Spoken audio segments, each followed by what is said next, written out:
తాకట్లో ఉన్న మీ బంగారాన్ని విడిపించి ఆ రోజు ఆన్లైన్ రేటుకి కొంటాం. Sharma gold company.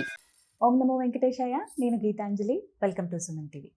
ఇవాళ మనతో పాటు ఉన్న అతిథి రామకిషోర్ ఆచార్యులు గారు. నేను ఇలా చెప్పడం కన్నా శ్రీవారి దాసుడు అని చెప్తే చాలా త్వరగా అర్థమవుతుందండి. స్వామివారి గురించి, వారి లీలల గురించి, అలాగే స్వామికి పెట్టే నైవేద్యాలు ఎలా వండి వార్చాలనే దాని గురించి కావచ్చు, మనకి ఎన్నో రకాల సమస్యలు, వాటికి ఎటువంటి పరిహారాలు చేసుకుంటే బయటపడతాం. ఇలాంటి వీడియోస్ ద్వారా చాలామందిని ఆధ్యాత్మిక మార్గంలో నడిపిస్తూ ఎంతోమందికి స్వామి వైపు నడిపించారని చెప్పుకోవాలండి. శ్రీవారి దాసుడు అనగానే మీకు ఒక ఛానల్ కనపడుతుంది, అందులో ఇలాంటి ఎన్నో వీడియోస్ ఉంటాయి. నాకు అనిపించింది వారితో ఒకసారి మాట్లాడాలి, మన ప్రేక్షకులకు కూడా తెలియచేయాలి ఎన్నో విషయాలు, మరీ ముఖ్యంగా స్వామివారి గురించి, మనకుండే సమస్యలకి ఏవైతే ఉన్నాయో వాటికి పరిహారాల గురించి అని వారిని ఆహ్వానించాము. వైజాగ్ నుంచి ఇక్కడికి వచ్చారండి. మన ఆహ్వానాన్ని మన్నించి ఇక ఆలస్యం చేయకుండా గురుగారితో మాట్లాడదాం. జయ శ్రీమన్నారాయణ. నమస్కారం గురుగారు. శ్రీవారి దాసులు ఎన్ని రకాల వీడియోస్, అందులో అందరినీ బాగా ఆకట్టుకునేది మీరు నైవేద్యాలు వండే విధానం. మీ వీడియోస్ చూసి మేము సులువుగా స్వామివారికి ఇష్టమైన నైవేద్యాలు ఎలా చేయాలో నేర్చుకున్నామండి. ఓపెన్గా చెప్తున్నాను. చాలామంది మేము ఇలా నేర్చుకున్నామండి, మీ ఎలా వండాలో తెలీదా, ఒకసారి ఈ ఛానల్లో చూడు, చాలా బాగా చెప్తున్నారు, మీకు అర్థమవుతుందని చెప్పి నేను చాలా మంది దగ్గర విన్నాను ఈ మాట. ధన్యవాదాలు. అది చాలా సంతోషం. అసలు మీరు నా ఛానల్ చూస్తారని కూడా నేను అనుకోలేదు. చాలా చాలా సంతోషం అమ్మా. మీరు నా ఛానల్ చూసి ప్రసాదాల నిమిత్తం అన్ని రకాలుగా ఛానల్లో పరిహారాలు అన్ని చూసి మీరు చాలా హోంవర్క్ చేశారు. అది మాత్రం తప్పకుండా ఫాలో అవుతూ ఉంటాను కాబట్టి నా అదృష్టంగా భావిస్తాను. మాదే అదృష్టం. అయితే తెలుసుకోవాలనుకుంటున్నది, అసలు స్వామివారికి ఎటువంటి నైవేద్యాలు అంటే ఇష్టం? ఇక అక్కడి నుంచి ప్రారంభిద్దాం. నైవేద్యం అనేటప్పటికి ఫస్ట్ స్వామివారికి ప్రతిరోజు ప్రతి నిత్యం బాలభోగం అంటారు.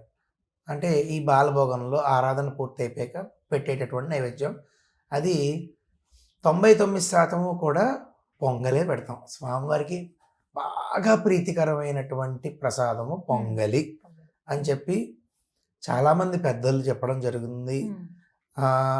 ఒక గ్లాసు బియ్యానికి ఇంచుమించు 30 గ్లాసు లేదా ఇంకొక గ్లాసు పెసరపప్పు వేసి, సమానంగా పెసరపప్పు వేసి, దాంట్లో అల్లము, మిరియాలు, జీలకర్ర, మంచి స్వచ్ఛమైనటువంటి ఆవు నెయ్యి, ఆ తర్వాత కొంచెం ఇంగువ, వీటితో స్వామివారికి పొంగల్ తయారు చేసి, అంటే కట్టు పొంగల్, ముద్ద పొంగలి, పొడిగా అన్నాన్ని తయారు చేసి, అన్నం పెసరపప్పు కలిపి దాంట్లో వివిధ రకాల పోపులు వేసి చేసేది పోపు పొంగలి. ఏదో ఒక పొంగలి స్వామివారికి ప్రప్రథమంగా పెట్టేదైతే పొంగలి చాలా చాలా స్వామివారికి ప్రీతి. అదేవిధంగా దాని నుంచి పెద్దలు మనకి ఇచ్చిన వరం ఏంటి అంటే, మన పొంగల్ ప్రతిరోజు ఆలయానికి వెళ్ళి స్వామివారిని సేవించుకుని తీర్థం తీసుకుంటాం, పొంగల్ తిన్నాం అనుకోండి. తీర్థం తీసుకోవడం వల్ల తీర్థంలో అత్యద్భుతమైనటువంటి సుగంధ ద్రవ్యాలు కలుపుతారు స్వామివారికి అభిషేకంలో. అది తీర్థంగా మనం తీసుకుంటాం. దానివల్ల మంచి ఆరోగ్యం. తర్వాత వెంటనే సటారి తీసుకుంటాము, ఆ తర్వాత ప్రసాదం తీసుకుంటాం కదా, అందులో ఉన్న మిరియాలు, అందులో ఉన్నటువంటి ఆవు నెయ్యి, అందులో ఉన్నటువంటి జీలకర్ర, పెసరపప్పు, ఇవన్నీ మన శరీరానికి మంచి కట్టబెడతాయి. ప్రసాదంలో 6వ వంతు మనసుగా మారుతుంది. అప్పుడు మన కష్టానికి తగిన ఏ విధమైన పరిష్కారం కావాలో చెప్తుంది. సరే, అదొక విధానం. రెండోది, శరీరాన్ని కూడా మనకి రజోగుణం నుంచి కాకుండా మంచిగా నిలబెట్టి మంచి ఆలోచనలు ఇచ్చి, ఇంద్రియాల యొక్క శక్తుల్ని ఏవైతే ఉంటాయో అవి అదుపులో పెట్టగలిగే శక్తి ఆ ప్రసాదం ఇస్తుంది. అలాగే స్వామివారికి బాగా ఇష్టమైంది అయితే పొంగలి.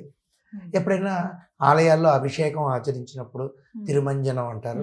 నవకలశ స్నపన తిరుమంజన మహోత్సవం చేసినప్పుడు తిరుమంజనం అది అయిపోయిన తర్వాత, అభిషేకం తర్వాత దర్దోజనం నైవేద్యంగా పెడతాం. చలవ స్వామివారికి మంచి జరుగుతుందని. అదే విశేషమైనటువంటి కళ్యాణం చేసినప్పుడు పులిహార, బూరెలు, చక్కెర పొంగలి ఇలా నైవేద్యం పెడతాం. అదే ఇంకా వివిధ రకాలండి, వివిధ రకాల నైవేద్యాలు, కదంబం, అదేవిధంగా స్వామివారికి సాయంత్రం వచ్చేటప్పటికి శయన భోగం అంటారు. అంటే సింపుల్గా శనగలు అంటే మా మా మా వంటి ఆలయాల్లో శనగలు, పెసలు, అటుకులతో చేసినటువంటి పులిహార, అటుకులు నానబెట్టి వాటితో చేసిన అటుకుల పాయాసము, తర్వాత పాలు, క్షీరాలు ఇవన్నీ నైవేద్యం పెట్టడం జరుగుతూ ఉంటుంది. ఇలాగా వివిధ రకాలైనటువంటి ప్రసాదాలు మన ఆలయంలో కూడా చాలా చాలా విశేషంగా ప్రసాద వితరణ. ఒక్క శనివారం నాడే ఇంచుమించు 20 నుంచి 25 కేజీల ప్రసాదం పొంగల్ చేయించి చాలా విశేషంగా స్వామివారికి నైవేద్యం పెట్టి, ఎన్ని గిన్నెలు ఉన్నా అన్ని గిన్నెలు మోసి నైవేద్యం పెడతాం. పెట్టి ఆ తర్వాత భక్తులందరికీ వినియోగం చేస్తాం. అలాగా ప్రసాదం చేసిన తర్వాత నేను ఎప్పుడు మీరు అన్నట్టు వీడియోలో చెప్తూ ఉంటాను, ప్రసాదం చేసినప్పుడు వీలున్నంత వరకు మాట్లాడకుండా ప్రసాదం చేయాలి. ఇవి నియమం. శాంతి మంత్రం ఓం శాంతి శాంతి అనుకుంటూ చేయొచ్చు. ఇంట్లో పిల్లలకి వండి పెట్టే తల్లి ఎవరైతే అమ్మ ఉంటుందో అమ్మ కూడా చేసినప్పుడు వంట మనసులో ఓం శాంతి శాంతి శాంతి అనుకుంటూ వంట చేస్తే అది తిన్న పిల్లలు, బాక్స్ కడతాం మనం, అది తిన్న పిల్లలు వాళ్ళకి మంచి బుద్ధి జ్ఞాన శక్తి కలుగుతుంది. అలాగా ప్రసాదం చేసినప్పుడు వీలైనంత వరకు మాట్లాడకూడదు అంటారు. ఎందుకు అంటే నోట్లోంచి మాట్లాడడం తుప్పలు అవి పడతాయి, కొంచెం ఇది అశౌచం అవుతుందని. ఆ ప్రసాదం చేసిన తర్వాత ఆ ప్రసాదం చేయడానికి వాడిన గిన్నెలు ఏవి కూడా సేవకులకి తోవడానికి వేయకూడదు. పూర్తిగా నైవేద్యం అయిన తర్వాత మంగళాశాసనాలన్నీ పూర్తయి గోష్ఠి పూర్తయిన తర్వాత మనం బయట వినియోగానికి పెట్టినప్పుడు మనం వేసి అప్పుడు సేవకులతో ఆ యొక్క సామాన్లు ఉపయోగించినవన్నీ తోవించవచ్చు. తర్వాత ఈ నైవేద్యం పెట్టినప్పుడు శుభ్రంగా ఇక్కడ ఇంట్లో అయితే పర్వాలేదండి, ఆలయంలో అయితే ఒక విధానం, ఇంట్లో అయితే పర్వాలేదు, ఎవరు చూడకూడదని ఒక పసుపు వస్త్రాన్ని తడుపుకుని బాగా పిండుకుని ఆచ్ఛాదన చేసి తీసుకెళ్ళి ఆ తర్వాత కింద కొంచెం నీళ్లు పోసి ఒక చతురస్రాకారంలోనూ కొంచెం ఒక స్క్వేర్ షేప్లో చేసి కొంచెం పసుపు వేసి దాని మీద ఆ గిన్నె పెట్టి ఆ గిన్నె లేకపోతే ఒక్క తులసి దళం, అమృత తుల్యం అనమాట తులసి అంటే, తులసి దళం వేసి అప్పుడు స్వామివారికి నైవేద్యం పెట్టినప్పుడు అది అంటే మీకు స్వామివారు స్వీకరించారు అనడానికి రుజువు ఏంటండి అని అంటే మనసే సాక్షి.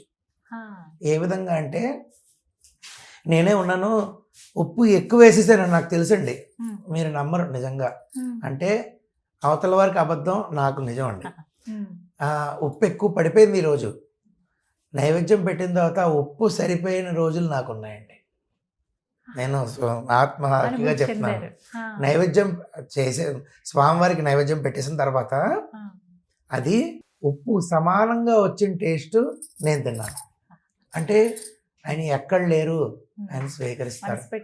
ఒకవేళ ఏమైనా పొరపాటు అయ్యిందా, ఏమైనా అనుకోకుండా ఏవైనా నాకు ప్రసాదం చేసినప్పుడు ఇంకా అక్షరాల అందులో ఇంకా ఎంత జాగ్రత్త తీసుకుంటాం అంటే అంత జాగ్రత్తగా తీసుకుంటాం స్వామివారికి. ఎంత టైం పడుతుందండి మీకు? మామూలుగా ప్రతిరోజు నిత్యం పొంగల్ చేయడానికి అయితే ఒక అరగంటలో అయిపోతుంది. విశేషమైన ప్రసాదాలు ఎక్కువ టైం పడుతుంది, 2-3 గంటల దాకా. ఏవి వండడం బాగా ఇష్టం? నాకు స్వామివారికి ఇష్టమైన పొంగలి, కదమ్మ, అన్ని కూరగాయలతో చేస్తాం కదా, కదమ్మ చేయడం, స్వీట్లు ఎక్కువ చేయడం ఇష్టం స్వామివారికి, స్వామివారు స్వీకరిస్తారని. అదేవిధంగా పెరుగన్నం, దద్య అన్నం, ఇది కూడా బాగా చేసి స్వామివారికి నైవేద్యం పెట్టాలి. ఇప్పుడు ఎవరైనా భక్తులు వండి తీసుకొస్తే అవి అది అలా పనిచేయదు.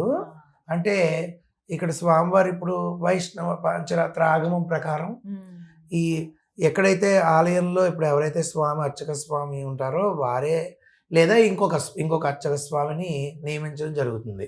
2 ఉంటారు. కొంచెం పెద్ద ఆలయం అయితే ఎవరో ఒకళ్ళు ఉంటారు, వాళ్ళు వంటశాలలో స్వామివారికి మడిగా చేసి పెట్టడం జరుగుతుంది. అంటే అది ఇంకేమీ కాదండి. అలా చేయడం వల్ల ఆ మూర్తికి శక్తి బాగా పెరగడం వల్ల ఎంతమంది వచ్చి వారి కోరికలు చెప్పుకున్నా అవి నెరవేరుతాయి. ఇంట్లో అలా నైవేద్యంగా పెట్టుకోవచ్చు, ఇంట్లో హ్యాపీగా మనం చేసి పెట్టుకోవచ్చు. ఏం పెట్టాలనిపిస్తే అది పెట్టుకోవచ్చు. ఏం చేయొచ్చండి ఇంట్లో సాధారణంగా? అన్ని రకాలున్నమ్మా. పొంగల్ రోజు చేసుకోవచ్చు. ఇందాక నేను ఏమని చెప్పాను, ఆరోగ్యం అని. మరి రోజు ఒక్క పావు గ్లాస్ పొంగలైనా నైవేద్యం పెడితే ఇంట్లో అందరూ కొంచెం కొంచెం తింటే ఆరోగ్యమే కదా. అలాగా ఇంట్లో వీలున్న ప్రసాదాలు ఓపిక ఉన్నప్పుడు హ్యాపీగా చేసుకుని పెట్టచ్చు. అది ఆ విధంగా ప్రసాదాలు స్వామివారికి నైవేద్యం. మనసా వాచా కర్మణ నివేదన పెట్టినప్పుడు ఇలా తీసి మనం గంట కొట్టి ఇలా నీళ్లు జల్లి 5 సార్లు చూపించి మూత పెట్టేసి వచ్చేస్తే అంతేనండి, వచ్చేసినట్టే, అదే నైవేద్యం. కానీ ఎప్పుడైతే మనం నైవేద్యం పెట్టినప్పుడు మనం భావించగలిగితే, మీరు మంచి స్వహస్తాలు మీ కుడి చేత్తో స్వామివారికి ఒక ముద్ద తీసి ఇలా ఆయన చేతిలో పెడితే ఆయన తీసుకుని తిని, పక్కన లక్ష్మీదేవికి ఇంకొక ముద్ద నేను ఆయన చేతిలో పెడితే లక్ష్మీదేవికి తినమని చెప్పి ఇచ్చి, ఆ తర్వాత ఇద్దరు ఊహించుకోవడానికి ఏముందండి, శుభ్రంగా మనం అనుభవించవచ్చు, రమించవచ్చు కదా స్వామివారిలో. శుభ్రంగా చేతులు ఒక బంగారు పళ్ళెంలో పెడితే ఆయన కడుక్కుని కాళ్ళు కడుక్కుని ఒకసారి కొంచెం గ్లాస్తో నీళ్ళు ఇస్తే ఆయన స్వీకరించి తాగి ఆ మిగిలిన నీళ్లు పక్కన పెడితే అవన్నీ నేను తీర్థంగా తీసుకుని పక్కన ఉంచుకొని ఆ తర్వాత నైవేద్యం పూర్తయింది అని భావించగలి వాళ్ళు కళ్ళారా తిన్నారని మానసికంగా గనక ఒక్కసారి అనుభవించగలిగితే ఆ పొంగలి మధురమే వేరుంటుంది. అప్పుడు 100కి 200% కూడా పెరుమాళ్ళు మనం పెట్టిన నివేదన ఆరగించి తీరుతారు తప్పకుండా. ఇలా ఎంతో చాలా చక్కగా వర్ణించారు. ఈసారి అలాగే ఊహించుకొని ఒక్క నిమిషం సమయం, ఒక్క నిమిషం యాంత్రికంగా చేసేస్తున్నాం అది వేరు. స్వీకరించరండి, స్వీకరిస్తారు, కానీ ఒక్క నిమిషం ఆయనకి మనం వెచ్చించగలిగితే మాత్రం నాకైతే చాలా చాలా సంతోషమైన సంఘటనలు ఎన్నో ఉన్నాయి. అంతే, అలా ఆయన దగ్గరే ఉండాలి నైవేద్యాలు ఇవన్నీ. ఇంకా ఇంకా చాలా చూపించాలి మాకు. ఇంకా ఉన్నాయా లిస్ట్? ఇంకా ధనుర్మాసం వల్ల అవ్వట్లేదు, వస్తాయమ్మా ఇంకా చాలా. మేము ఎదురు చూస్తున్నాం. తప్పకుండా ఇంకా తొందరగా. చాలా చాలా థ్యాంక్స్ అమ్మా.